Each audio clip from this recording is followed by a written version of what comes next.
clear messaging isn't a tactic. It's actually a strategy, and you don't have to yell louder to get noticed. What we're seeing now in the marketplace, people are yelling louder, sending hundreds, if not thousands of emails to try to get through. But what really this boils down to is having a clear, specific message that has your client at the center of it. And you'd be surprised. You think that we're talking about brand strategy, and positioning. We're not. We're actually talking about prospecting. We're talking about getting you pipeline. And here, Richard is going to chat with me through his experience on diving into the messaging strategy. Richard, how you doing, man? Excellent. How you doing? Doing pretty good. I'm excited to have you on. Our conversation's been teed up for quite a while now, so this has been brewing in the back of my mind. For everyone here listening, though, can you tell us a little bit more about who you are, what you're up to, and why you're doing what you do? Yes. So my name is Rich. I run a growth agency, I should call it, Provoke Agency. This for about 5 years. Proud father of 4 kids, happily married, and based out of Montreal. I got my feet wet in the outreach world after a 15-year long job selling IT consulting services and really pitching people old school. When I saw that there was a cool way to do it via email, I jumped on the bandwagon. And yeah, it's amazing, right? I remember in my parallel in the direct response marketing space, you would launch an ad, send people to a webinar. That webinar sells a $2,000 to $3,000 course. People bought, and you might get an amazing return on ad spend. And those used to be quote unquote the heyday, the easy days. Of course, there's nothing easy, but same thing with email. You send 100 emails, certain percentage gets clicked, maybe 5-10%. And from there, you get appointments. And then it was a volume game. That's all shifted dramatically. And I think for the good, because now you actually have to be a strategist or a thinker to actually get results. So, what are some of the changes and things that you're seeing in the market, how you're adopting and just implementing that? Excellent question. Yeah. I mean, the first thing that comes to my mind is like these funny messages that I get pitched on. They're all the same. They're like, Huh. Rich, can you handle 7 to 11 new clients or something like that? Oh, yeah. And they Yeah. change their numbers. So I have fun with these guys. I'm like, no, actually, I'm looking for 13. If you would have said 13, we would have had a deal. So now, obviously, it's not a stupid messaging because Yeah. it piques the curiosity and it worked. It obviously worked. The problem is that when something works, it has a lifeline. It has a life cycle. And if you copy and paste what other people are doing, it's not that it's Mm, bad. It could work for you to a certain degree, but at some point it dies. That type of messaging, I think, is dead. I mean, people who are using that messaging on LinkedIn and even on email, this idea that I'll put you in front of this amount of clients, it's a bit overdone. Today, when I think about messaging, I think about the shortest message possible. And it's a word that I like to use, but I think of messaging as the less friction possible, the easiest way to get a yes. So I'm no longer, kind of working with my clients to get them booked calls, yeah. working with my clients to get as much engagement as possible. I want conversation. I want little yeses. So if I'm creating the sequence with my team, every single line has to be like, well, what's in it for me? What's in it for me? I'm thinking of how the recipient is receiving it, right? Well, what's in it for Yeah. me? What's in it for me? And if the end of that email is like, sure, why not? Like, yeah, I got nothing to lose. Sure, this is interesting. It's got to be short. It's got to be Mm, frictionless, which means if I'm asking for a meeting, the first message, it's like, who are you? Then I'm going it's too to. much. It worked very well, as you said, in the beginning years of cold email and outreach. Today, even when it's like, can I send you this paper or that paper or whatever it may be, it's really got to make sense. It's got to have a very specific, I think, first liner to the person. And it has to build enough curiosity for them to be like, yes. I started my first company off of cold email, and I think you're hitting it on the head. Like for me to book those appointments, it was now looking back at it easy. Even direct mail, I got calls from direct mail. I got 2% call rate. I think what you're hitting on too is so I'm going to actually read out, and this is me going off script here, Sure. but I'm reviewing some of the things that even I look at or when I'm doing strategy.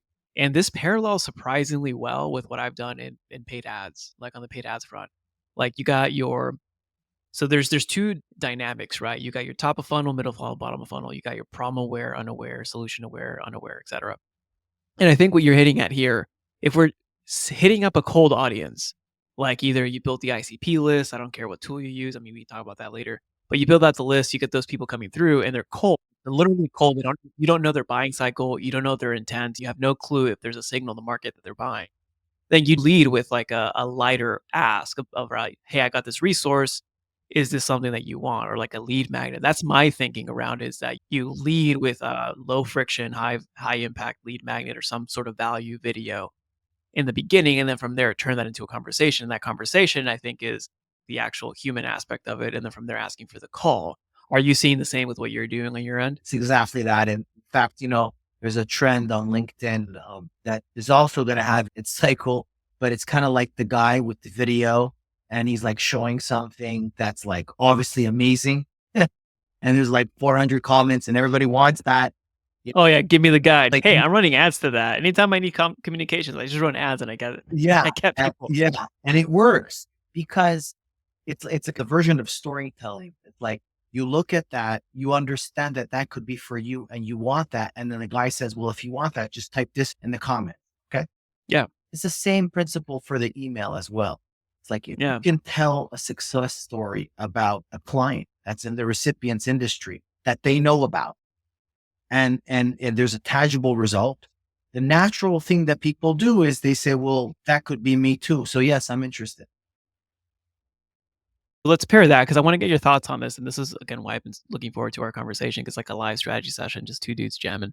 Like I get this, like, hey, I looked at your profile. I have to say I'm impressed with what you've accomplished. Okay. Yeah. Curious, have you ever considered turning your content into a book?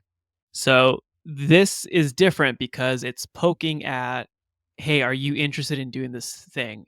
Like I've never thought about or done about it. If they actually looked at my profile, they see that I did like 3 books, but that's a different conversation. So I think that doesn't land as well versus actually offering something of value to what you're saying, because this one is more like testing the market of what they're interested in. Yeah. But this, in my opinion, is going to have a higher spam rate and a significantly lower conversion rate because it's like, okay, well, it's a binary question. Do you want this thing or not?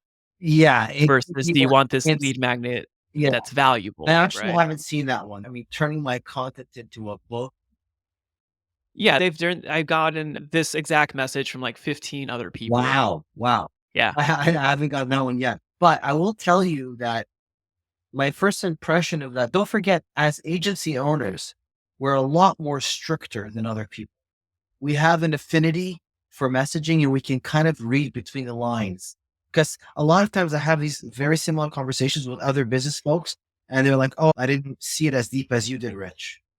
So Mhm. when you're constantly working on messaging and other people try to pitch you, you kind of see it right away. You kind of Yeah. see where they're, but your average Joe doesn't necessarily. So I'd be interested in that. It's an interesting pitch, but I agree with you. It's a yes or no. It's like, no, I haven't thought about making a book.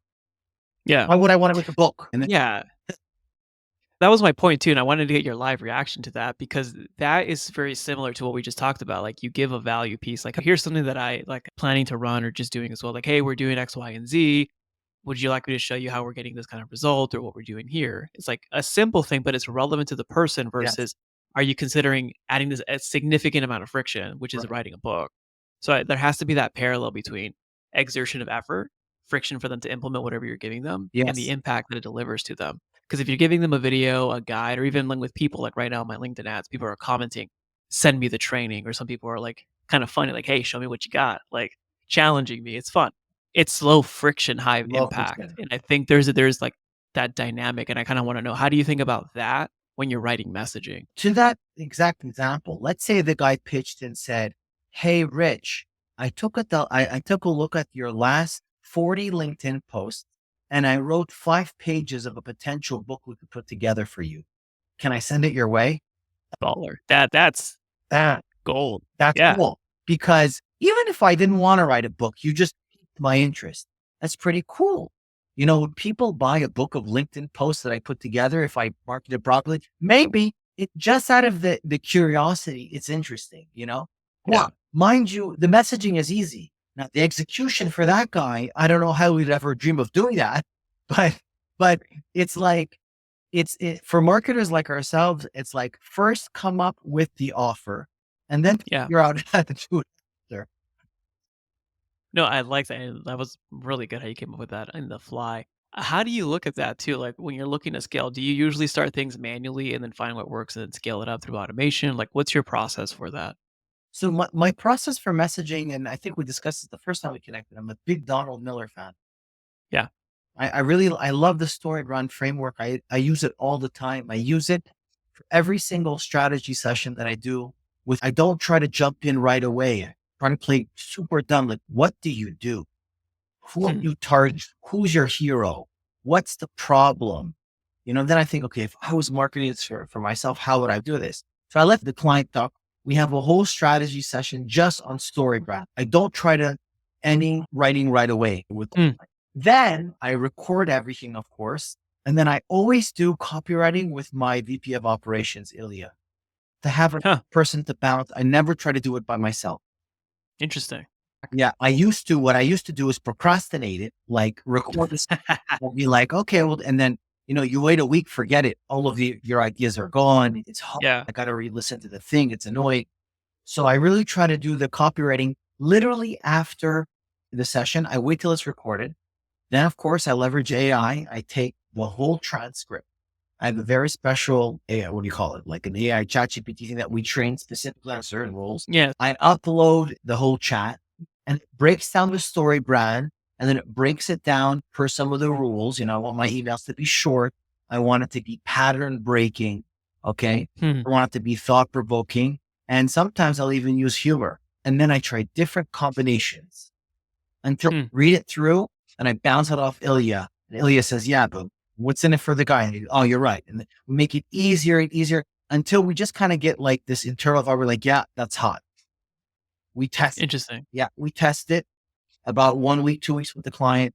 We see the response rate and that's how we do it. Is it a volume game that you're testing in the beginning? So 2 weeks is a time frame versus like sending 10, 15 emails a day. Yeah, it's a time and a volume thing. So depending on the client, how many domains that we buy for them and emails that we're sending, it usually should give us an indication if that type of message is Message. going to work. I won't hide from the fact that recently we did this over the vacation period. We switched to whole different things with email deliverability and different Hmm. providers we were using because you could do the best messaging in the world. If you're not landing in the dang inbox, In the inbox. you're screwed. It really became a mess to figure out how to do this. I had multiple conversations with so-called email experts. I went on a search. I went on Upwork. I spoke to people at Instantly, at Smartlead, at Oh, wow. yeah. And what I came to the conclusion of, it's one blind guy leading the other blind guy. I promise you. I don't think today that anybody clearly has all The solution. the Yeah. all of the information very well understood to explain an agency owner why this and this is happening.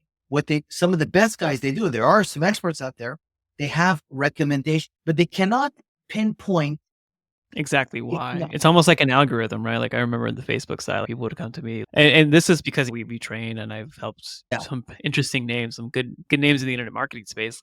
You don't know the nature of the piece, in my opinion. You just know this is what's happening, but I don't know how the algorithm works. I don't know what's going on. I don't know what the changes are internally. I Yeah. mean, that's to my extent. And I'm not embarrassed. Like I follow people that I believe are successful and I follow their LinkedIn post and then we test everything I do. I try to test on myself first. Yeah. If it works for Provoke, okay, let's try it on with this client before we roll it out fully. So what's your setup now? Like dedicated servers and Yes. So right now we have like three. We got a little bit of mail wreath. We got a little yeah. bit of scale mail, cheap inboxes. Okay. And then there's Because with that, you're sending like how much volume are you doing a day? numbers wise. If Ilya was here, he would tell me I'm not a numbers guy. I hate numbers. In fact, I think that was the first. That's incredible, right? You're in the numbers game, but you're more creative. That's the thing I Yeah, love about I don't. creative is story first. Yeah, I'm sure we're sending in the That's notes. Yeah, incredible.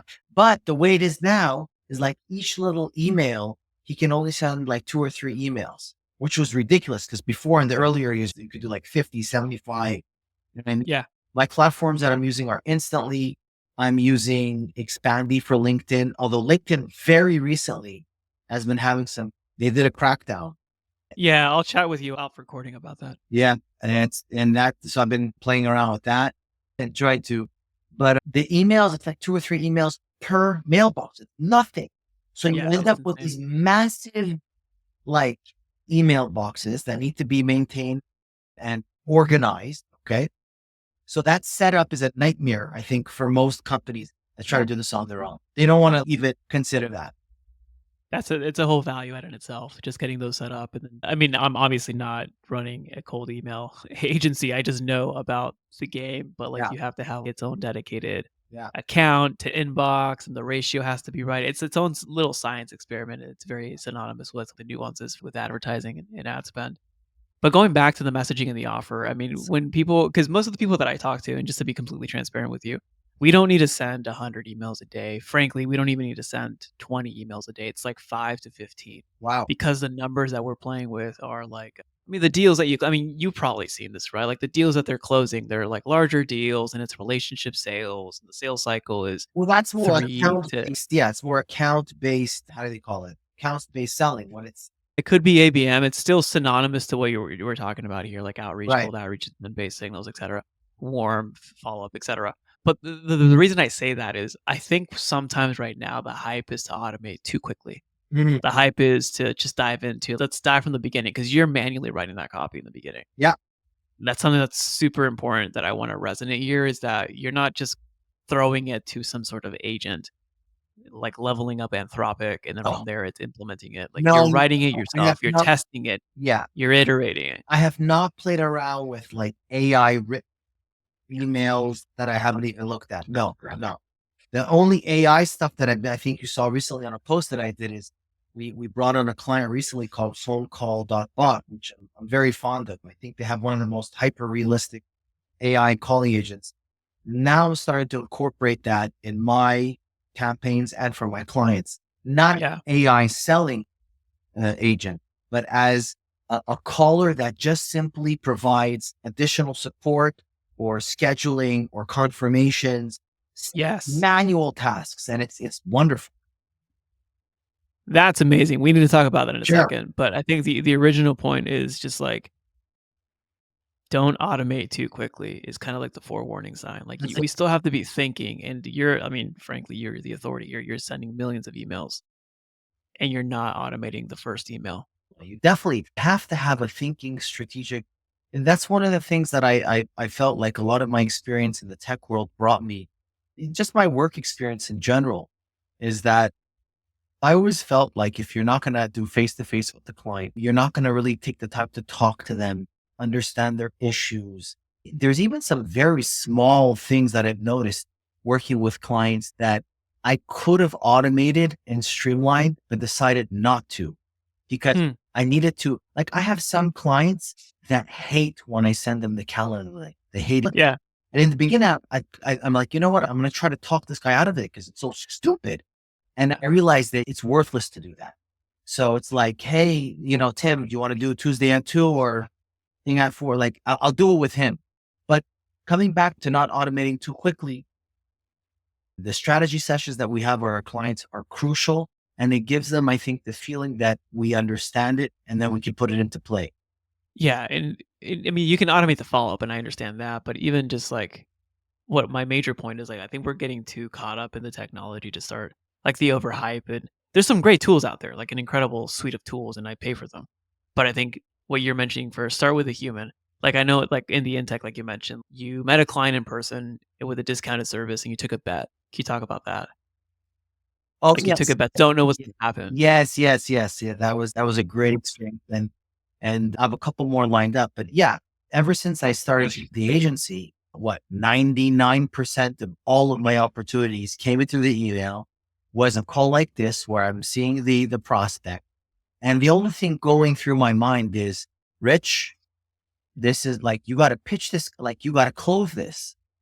Here's your Hmm. opportunity. He's in front of you. This call is to close the opportunity. So it's kind of very focused. It's like, hey, we have 15 minutes or we have half an hour. And then in my mind, I had like all these steps that I would Mm. go after to make sure I close it. So in the majority, when I started the agency, that's how I built the agency. It really did work. Once I had this client that managed to negotiate with me a really good deal, almost too good for my liking, I accepted it.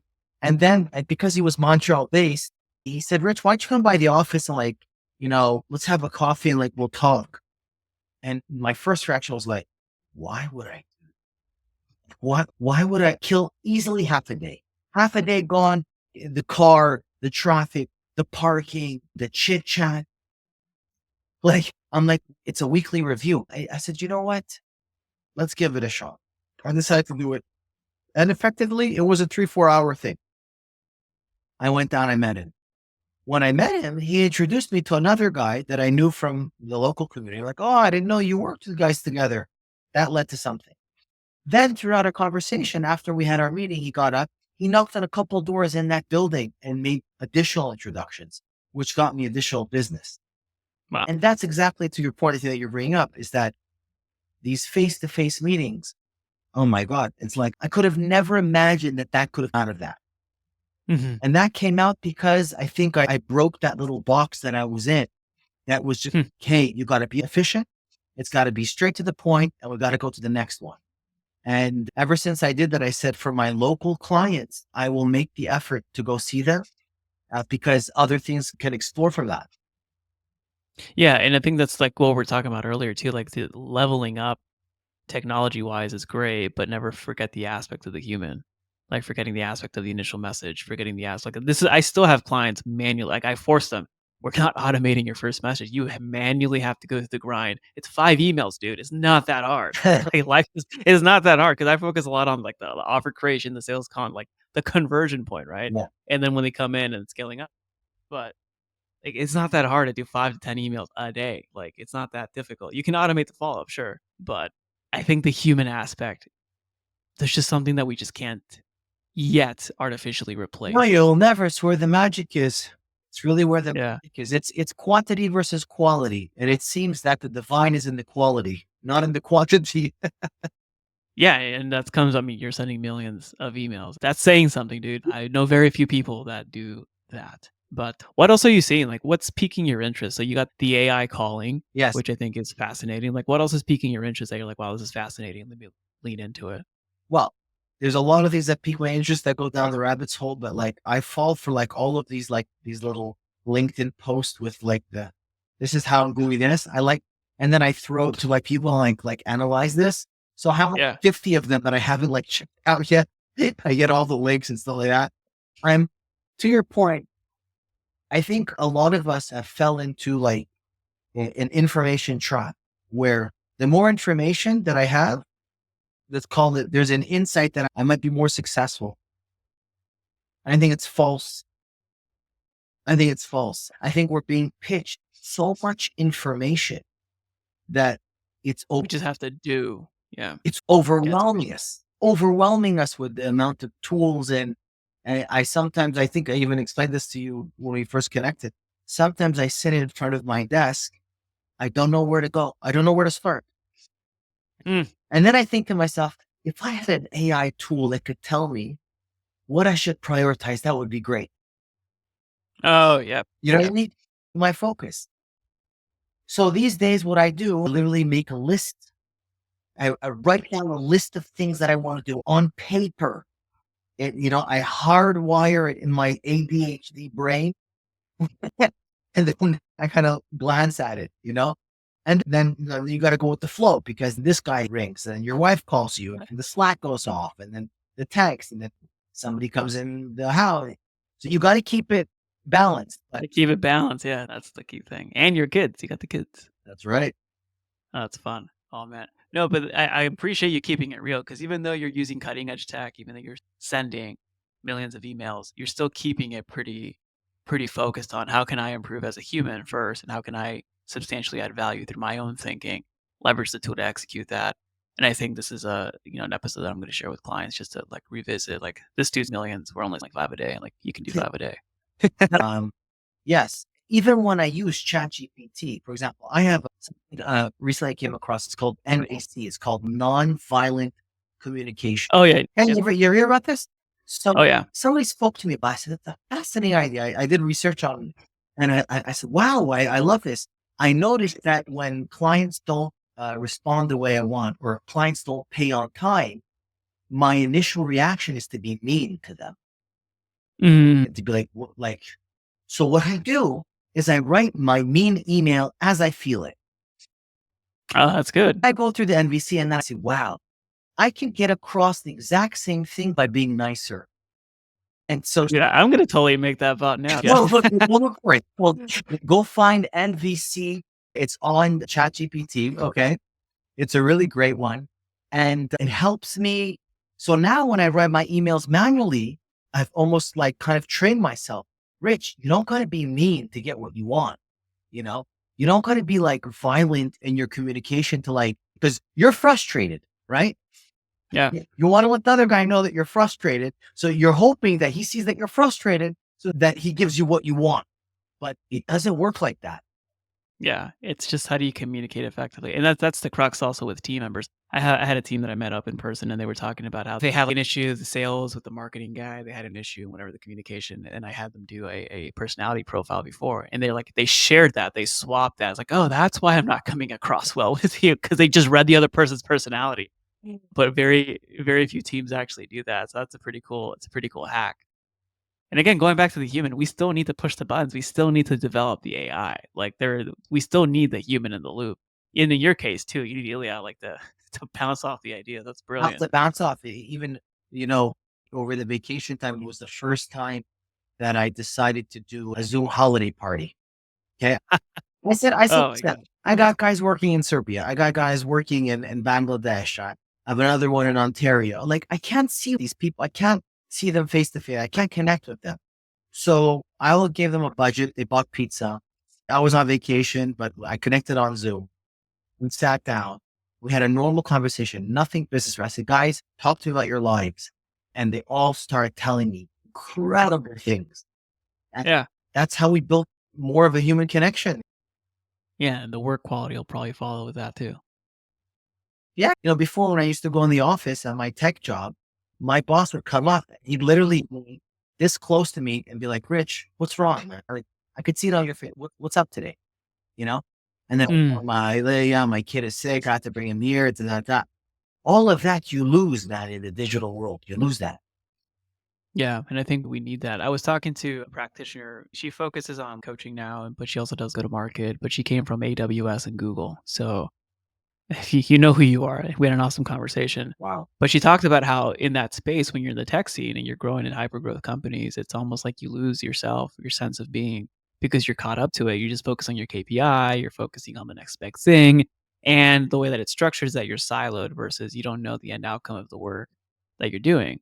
And for her, she created a shared space where people just go and chat and vent. It's a free thing, but it's fascinating to me that no matter how advanced we get with the technology, we still need that. And the turning point hopefully doesn't have to be a difficult one. Hopefully just an awareness or a conversation like this. Yeah. I recently experienced also just working on a community project, you know, especially when you work for these nonprofit community projects and people are volunteers, you should see the level of stories that go through people's minds. Yeah. Well, Rich, I appreciate you being on. Where's the best place for people to thank you for being on and to learn more about what you're up to? Woof. You can catch me on Facebook, catch me on YouTube. I'm on LinkedIn. I guess LinkedIn is probably the easiest one. That's Catch, the best one. connect with me on LinkedIn, say hi, say bye, ask me a question on a cold email. Be happy to help you out. And yeah, about it. Well, you know the hack now to get to his email, so you just gotta create the content first and then send it over to him. That's So, right. Rich, thanks for being on, man, and we'll Nice. go from here. Thank you for listening to the podcast. If you'd like to get more of these podcasts, please go ahead and subscribe to wherever you're watching or listening to the pod. If you have any suggestions or questions that you want me to answer on the pod, or you have a guest that you want me to interview, please go ahead and email me all of your suggestions and questions at podcast@dogoodwork.io. That's podcast@dogoodwork.io. If you'd like to give me public feedback, you can go on Apple Podcasts, and from there, you can leave up to a 5-star review. I would greatly appreciate that. If you like more free resources where you can get my best strategies to help you increase your company's performance and scale profitably, you can get handpicked articles to propel your growth, and you can get trainings and discussions that I give freely online, as well as low-cost resources such as my books and guides. You can get all of that by going to dogoodwork.io/free growth resources. 90% of all of these resources are not behind any email opt-ins. You can get instant access by going to dogoodwork.io/free growth resources. Now, if you'd like to accelerate your progress and shorten the gap between information and action and start seeing results in your business, let's work together to increase your company's performance and scale profitably and serve more clients without the overwhelm.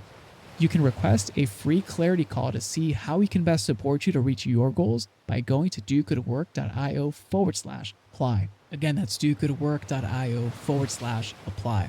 As always, it's an honor to be a small part in your journey. This is Raul Hernandez. Do good work.